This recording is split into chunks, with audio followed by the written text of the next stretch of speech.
नमस्कार सर, मेरा नाम राजू है। आज का टॉपिक है 3000 रुपये पर मंथ जो मेरा एसआईपी पिछले 16 साल से चल रहा था, आज 50 लाख पूरा हुआ है। मार्केट ऊपर नीचे होगा, लेकिन आप बने रहेंगे एसआईपी म्यूचुअल फंड में और सही फंड सेलेक्ट करके रहेंगे तो जरूर वेल्थ क्रिएशन हो जाता है।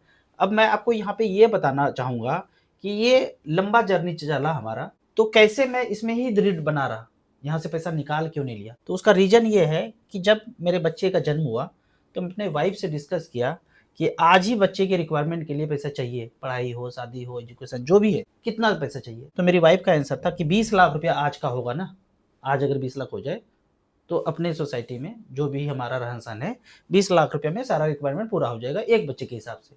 तो इसको मैंने माना प्रेजेंट वैल्यू। और यदि 6% का महंगाई रहा तो यही 20 लाख रुपया जो आज खर्चा कर रहे हैं वो 64 लाख रुपया लगेगा। मतलब आज पढ़ाइए 20 लाख खर्चा हो रहा है, या आज शादी कीजिए या घर बनाइए 20 लाख खर्चा हो रहा है। और यदि 6% का इन्फ्लेशन हो 20 साल के बाद, तो वो 20 लाख में जितना काम कर रहे थे, जो भी कर रहे थे, उसको करने के लिए 64 लाख लगेगा। मतलब जैसा आज से 20 साल के बाद 64 लाख में करेंगे, वो ऐसा आज करेंगे तो 20 लाख होगा। ये हो गया प्रेजेंट वैल्यू और ये हो गया फ्यूचर वैल्यू। कैसे चेक करेंगे इसको? StarSIP.in के कैलकुलेटर में जाइए, यहाँ गोल सेक्शन में जाइए कि आज का 20 लाख रुपया रिक्वायरमेंट है, 20 साल के बाद 6% इन्फ्लेशन हो, एनुअल रिटर्न मैं उस समय जो जोड़ा था मैं वो लिख रहा हूँ, आपको 12-13 ही जोड़ना है। तो मैंने 18 लिखा था, तो 64 लाख रुपया उसमें पूरा हो जाएगा। तो मुझे एसआईपी पर मंथ 3089 रुपीज का करना पड़ेगा। लेकिन मैंने शुरुआत किया 3000 पर मंथ एसआईपी, और उसका वैल्यू 16 साल के बाद जो बना 3-3000 रुपये पर मंथ एसआईपी तो चलता रहा, पर बीच बीच में टॉपअप भी किया। आप 16 साल में जोड़ेंगे 3-3000 पर मंथ से इतना जमा नहीं होगा, लेकिन बीच बीच में मार्केट कभी गिरा तो टॉपअप किया। लगभग 9 लाख जमा है। इसका वैल्यू आज पहली बार लाइफ टाइम हाई 50 लाख 5,000 दिख रहा है। 19% का रिटर्न जनरेट करके इस फंड ने दिया है मिड कैप कैटेगरी में। कल मार्केट डाउन हो जाए तो डाउन हो जाएगा, बढ़ जाएगा तो बढ़ जाएगा। 1% बढ़ेगा तो 50,000 रुपया बढ़ जाएगा, 1% गिरेगा तो 50,000 कम हो जाएगा। ये कम ज्यादा होते होते 16 साल में ऐसा हुआ है। अगर इसको मैं फाइन डिटेल में देखूं तो शुरुआत 2010 से हुआ था। 2555 रुपया दिख रहा है, तो मुझे ये याद नहीं है ये स्विच होके पैसा आया है, पर यहाँ पे 28/7/2010 से 3000 रुपया कंटिन्यूअस चलता गया। तब सिक्योरिटी ट्रांजेक्शन टैक्स नहीं लगता था, तो 3000 का 3000 जमा होता था। बाद में देखेंगे कि वो थोड़ा सा अब 1-2 पैसा कम होके जमा होता है। तो हमने जब शुरुआत किया था एसआईपी तो 444 रुपया पे एनएवी था। ये इस तरह से बढ़ता घटता चला गया। अगर हम देखें 40 महीने के बाद ये पैसा कम हो गया था मेरा, 364 रुपया एनएवी हो गया। जब 364 एनएवी हुआ था तो 20 महीना बीत चुका है, लेकिन और आगे भी चलेंगे, 40 महीना आप जाएंगे तो 40 महीने में भी 444 से कम था। ये 40 महीने का रो आ गया, और एनएवी जो 444 से स्टार्ट किए थे 395 रुपया पे है।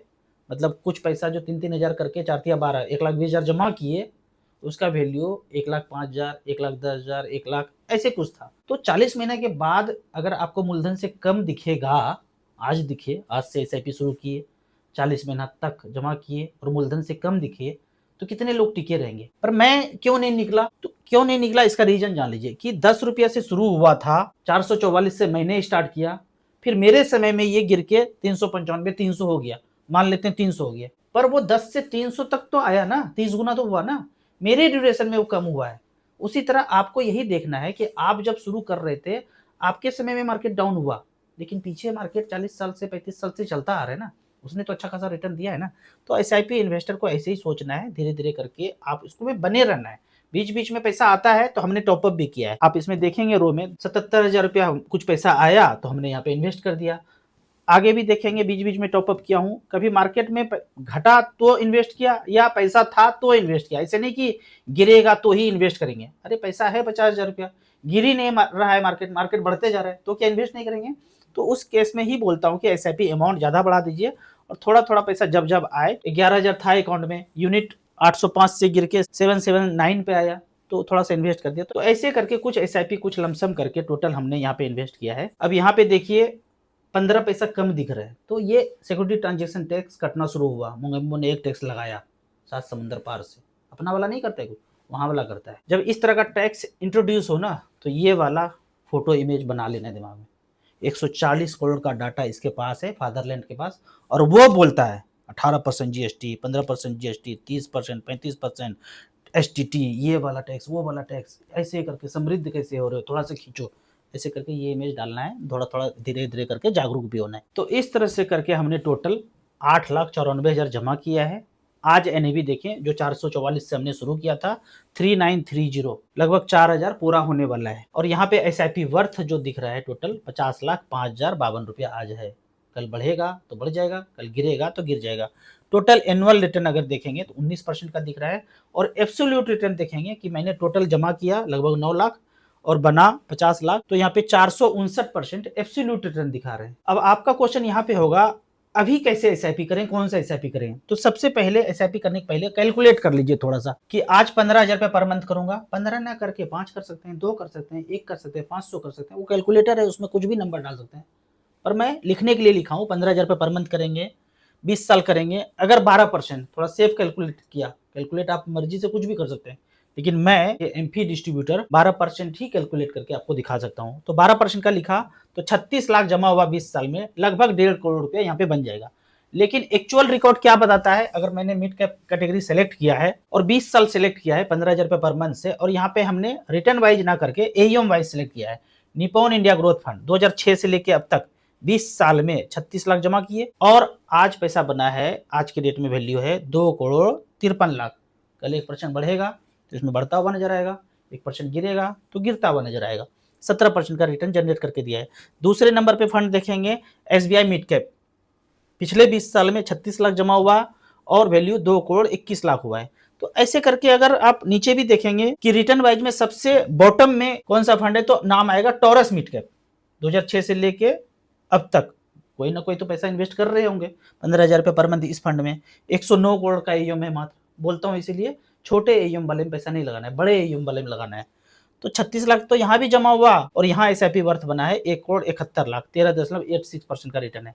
तो जरूर से जरूर आपको हाइयर एईएम वाला में इन्वेस्ट करना है। ये तो मैंने 20 साल का ये बताया, लेकिन आपको जब इन्वेस्ट करना है तो आपको स्मॉल कैप सेलेक्ट करना है, उसमें एईएम सेलेक्ट करना है, एईएम किसमें ज्यादा है। और यदि आपको 15,000 रुपए पर मंथ करना है तो जिसका एईएम ज्यादा है, और जब आपको इन्वेस्ट करना है तो देखना है कि जिसका एईएम ज्यादा है स्मॉल कैप सेलेक्ट करेंगे, 3-3 हजार करके 5 स्मॉल कैप में डाल देंगे। एक मिड कैप भी रख सकते हैं, फिर बाद में फर्दर पैसा आता है तो मल्टी कैप और फ्लेक्सी कैप भी रख सकते हैं, और एक 250 इंडेक्स फंड भी रख सकते हैं। एसबीआई का भी है, एचडीएफसी का भी है, निप्पॉन का भी है, तो 250 इंडेक्स फंड में भी जा सकते हैं।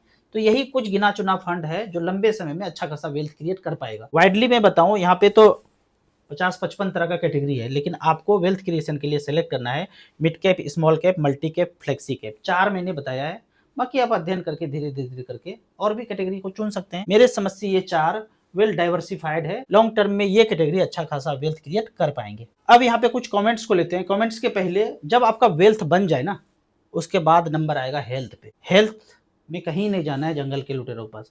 मैं आपको बताता हूँ, StarSIP.in के ऐप वेबसाइट में जाएंगे, 11 नंबर मेन्यू को आपको टच करना है। यहाँ पे मेन्यू में गए तो आपको 11 नंबर पे हेल्थ को क्लिक करना है। हेल्थ इंश्योरेंस यहाँ नहीं मिलेगा, यहाँ मिलेंगे अमित जी का एक चैनल। कोई भी प्रॉब्लम हो, पुराना से पुराना, गोल्ड ब्लैडर स्टोन हो, लुटेरों ने बोला कि ऑपरेशन करना पड़ेगा, बोल दिया कैंसर है, डायलिसिस करना पड़ेगा, बड़ा से बड़ा, इंसुलिन तो कभी छूटता ही नहीं है, ये जेनेटिक होता है, सब बकवास बातें हैं, सब माइंड प्रोग्रामिंग है। पिक्चर से, सीरियल से बताया है कि ये प्रॉब्लम तो कभी खत्म होता ही नहीं है, ऐसा कुछ भी नहीं है, हर प्रॉब्लम सॉल्व होता है।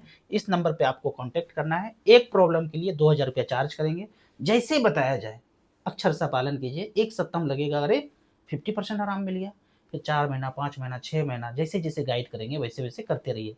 सब जगह से हार गए हैं तो यहाँ पे एक बार जरूर कांटेक्ट कीजिएगा, और नहीं भी कांटेक्ट करेंगे तो इतने सारे प्रॉब्लम के बारे में इन्होंने डिटेल में बता दिया है कि वो घर में करके आप ठीक हो सकते हैं। ज्यादा अमीर हैं तो क्या करना है, जो बताया है वो किचन में चिपका दीजिए, एक कुक लगा दीजिए, और जो जो बताया है वो आपको परोस के आपके पास है, ऐसे भी ठीक हो जाएंगे।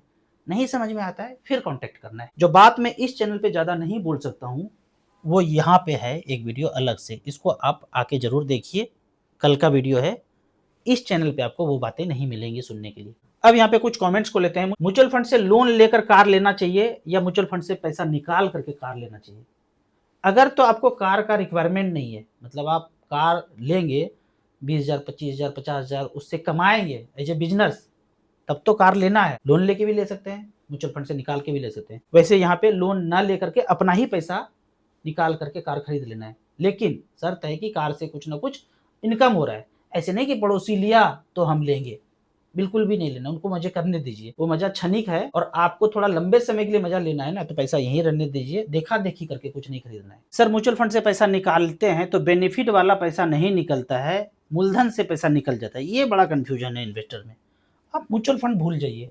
आप समझिए कि आप सोने का सिक्का खरीदे, जैसे यूनिट खरीदते हैं ना म्यूचुअल फंड में, वैसे समझिए कि सोने का सिक्का खरीदे।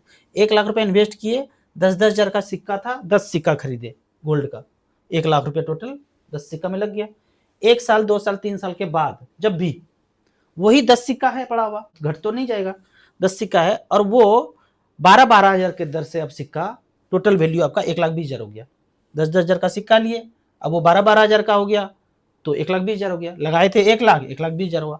अब ये जो 20,000 रुपया बढ़ा हुआ है, आप चाहते हैं कि इसको मैं निकालूं, तो कैसे निकालेंगे? हवा में नंबर तो नहीं निकालेंगे। बेचेंगे क्या? बेचेंगे तो हर हाल में सोना ही। तो 2 सिक्का आपने बेच दिया, 12 दूनी 24,000 का बेच दिया, तो यहाँ कितना बच गया? 96,000। वो बेच के खा गए पैसा, घूम फिर लिए, सब खत्म हो गया। तो 24,000 खत्म हो गया तो बच गया 96,000। लेकिन जो वो 2 सिक्का बेचे मार्केट में, इधर से भी तो 2 कम हुआ होगा।